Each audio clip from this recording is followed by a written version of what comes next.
Hello guys, कैसे हो तुम सब। तो आज की इस वीडियो में हम बात करने वाले हैं Boruto two blue vortex chapter 29 के अगले पार्ट के बारे में। पिछले पार्ट में हमने ऊपर ऊपर से देखा कि कैसे फाइट होने वाली है कोनोहा में, लेकिन हमने पिछले पार्ट में मेन फाइट के बारे में बात नहीं की, जिसमें अपना बोरुटो है, कवाकी है, सारादा है एंड डायमोन है, और ये सभी के सभी प्रोटेक्ट कर रहे हैं एकलौती आयडा को, वो भी 100-200 मामूशी के क्लोन्स के सामने। एंड मामूशी अपने आप को 100-200 टुकड़ों में डिवाइड इसलिए करेगा क्योंकि उसके सामने देखो तो कौन बंदा है, बोरुटो एंड कवाकी, एंड वो भी नॉर्मल वाले नहीं है। अभी बोरुटो ने ना अपना कारमा अनलॉक कर लिया है, बेस फॉर्म में ही बंदा इतना पावरफुल है, तो कारमा में क्या ही होगा सोचो। एंड कवाकी दूसरे साइड पे बहुत ही ज्यादा पावरफुल है, इसके बारे में तो बोलने की जरूरत नहीं। बोलो मत, कवाकी ने ना माडो को अपने लिमिटर सटवाने को बोला है, मतलब कवाकी अभी फुल पावर से आएगा। तो बोरुटो को भी उसकी तलवार मिल गई है एंड वो भी मॉडिफाई होकर दूसरी तरफ सारदा का मांगे की शारिंगन ओहिरुमे, और इतना कम नहीं था कि अपना फाइनल बैटल के लिए डायमोन भी है। एंड इसकी पावर के बारे में क्या ही कहने, ये तो बहुत ब्रोकन है। एंड जब इतने सारे बंदे आयडा को प्रोटेक्ट कर रहे हैं, तो तुम ही सोचो कि जो मामूशी है वो अपने आप को कितने टुकड़ों में डिवाइड करेगा। मैं तो कहता हूँ 100 भी कम है। अगर मामूशी अपने आप को इतने टुकड़ों में डिवाइड करता है तो देखने में तो मजा आएगा ही, लेकिन साथ ही साथ ये याद रखो कि जो मामूशी है ना, उसका दिमाग घटते जाएगा। लेकिन कुछ भी हो, फाइट देखने को मजा बहुत आएगी। एंड अगले चैप्टर में हम एक और बंदे को देखने वाले हैं, वो है मिस्की। देखो अपना जो बंदा है ना, बाहर फाइट करने के लिए रेडी रहता है, लेकिन उसके सामने एक खड़ूस बंदा बैठा है जो कि उसे उठने ही नहीं दे रहा। तो अगले चैप्टर में ये बंदा भी शायद चले जाए एंड हमें मिस्की की एंट्री होते हुए दिख जाए बैटलफील्ड पे। एंड अगर मिस्की की एंट्री हो गई तो बंदा सेज मोड के साथ आएगा, एंड अगर सेज मोड के साथ आता है तो हमें पता है कितनी तबाही होगी। देखो अब थोड़ी इंपॉर्टेंट सी बात करते हैं कि हमने पिछले चैप्टर में काशिंकोजी को कहते हुए सुना था कि वो फ्यूचर के बारे में बिल्कुल भी नहीं जानता। वो नहीं जानता कि कौन सा आउटकम सच होगा, लेकिन पिछले चैप्टर में उसने जो बात कही वो हिमावारी को खतरे में डाल देती है। केके ने एक ऐसा आउटकम के बारे में बताया जिसमें हिमावारी के पास कुरामा होने के बावजूद वो मारी जाती है, एंड जो इनोजिन है वो उसे पकड़े हुए रो रहा है। एंड उसी आउटकम में हम देखते हैं कि जो आयडा है वो भी मर जाती है, ट्री बन जाती है। काशिंकोजी ने ऐसे बहुत सारे आउटकम्स देख रखे हैं, लेकिन वो फिर भी भरोसा करता है शिकामारू पे एंड साथ ही साथ अपने बोरुटो पे। वो जानता है कि ये बंदे होते हुए वो कुछ नहीं होने देगी विलेज को, साथ ही साथ हिमावारी और आयडा को भी। और एक बात मत भूलो कि हिमावारी कवाकी की भी बहन है।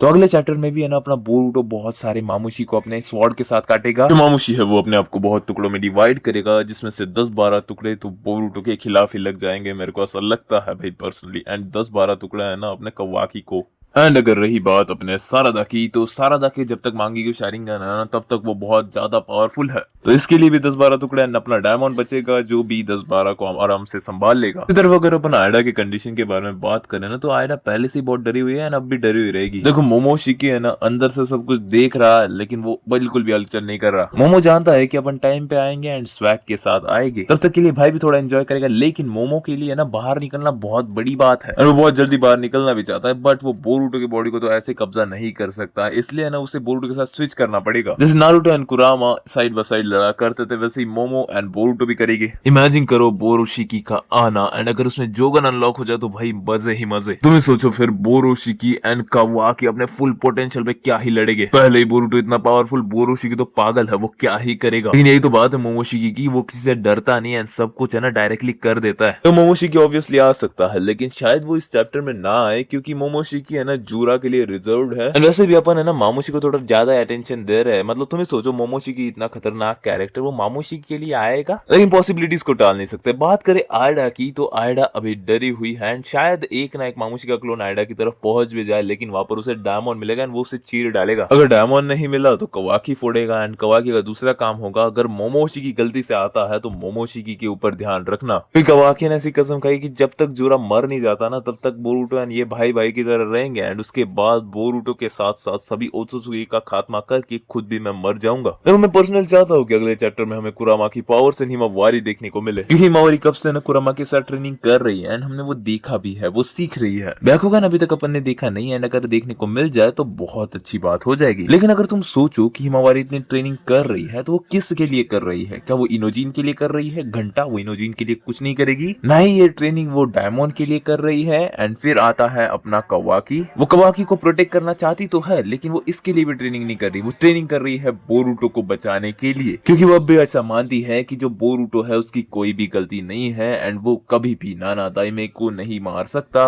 एंड बोरुटो इसके बारे में जानता है एंड जो कवाकी है वो भी इसके बारे में जानता है कि हिमावारी ये सब बोरुटो के लिए कर रही है। इसलिए कवाकी हिमावारी को उसको भाई कहने से मना कर देता है, क्योंकि वो जानता है कि उसने हिमावारी का सब कुछ छीन लिया है। अब फाइनल बैटल पे आ जाता है। फाइनल बैटल होगी अपने मामूशी के साथ एंड अगर वो आता है मतलब अपना मोमोशिकी तो फिर दो बैटल खत्म ही हो जाएगी। नहीं आता तो मैंने तुम्हें पहले ही बताया है, अपना डायमंड है बैटल को खत्म करने के लिए फाइनल ब्लो के साथ, क्योंकि इनका है ना पहले ही आउटकम में डिसाइड हो चुका है। देखो डायमंड के ऊपर जिम्मेदारी है उसको हराने के लिए एंड डायमंड वैसा करेगा भी। अगर नहीं हराया तो अपने कवाकी एंड बोरुटो है ही। मामूशी को है ना हराने के बाद बोरुटो एंड कवाकी थोड़ा रिलैक्स हो जाएंगे, अपना मिसकी भी थोड़ा रिलैक्स हो जाएगा, सीज मोड से बाहर आएगा। अब मामूशी के बाद है ना शायद हिदारी का सीन दिखाया जाए एंड शायद अपन को पता चले कि अभी हिदारी की पारी है अपने टारगेट पर अटैक करने के लिए। लेकिन इस बार हिदारी अकेला नहीं आएगा, उसके साथ जूरा भी आएगा, क्योंकि जूरा समझ चुका है कि अभी उसके बंदे घट रहे हैं। देखो जूरा ना बहुत टाइम से नॉलेज गेन कर रहा है, तो अभी उतना तो इसको समझ आता ही होगा कि है ना अभी बहुत टाइम हो गया है, उसके बंदे घट रहे हैं, वो डिसएडवांटेज में है। और फिर इन दोनों के बीच हमें डिस्कशन भी देखने को मिल सकता है कि आइंदा जो अटैक होगा वो इन दोनों का होगा, वो भी कोनहा के बाहर। और अभी है ना मामूशी को हराने के बाद बोरुटो भी है ना वहां से निकल जाएगा, क्योंकि बोरुटो एक ट्रेटर है। और बोरुटो को ना आराम से ना टाइम मिल जाएगा जूरा को हराने का सोचने के लिए एंड इससे वो बात करेगा मोमोशिकी से, क्योंकि मोमोशिकी को है ना उसने एक ऑफर दी हुई है। देखो जो अपना मोमो है ना वो डील एक्सेप्ट कर लेगा, ये हम जानते हैं। एंड मोमोशिकी के साथ बहुत सारी कन्वर्सेशन होगी। कन्वर्सेशन तो अपनी कवाकी के साथ भी होगी विलेज से जाने से पहले, क्योंकि इन दोनों का जो फाइनल टारगेट है ना हिदारी एंड जूरा, उनको अभी हराना बाकी है।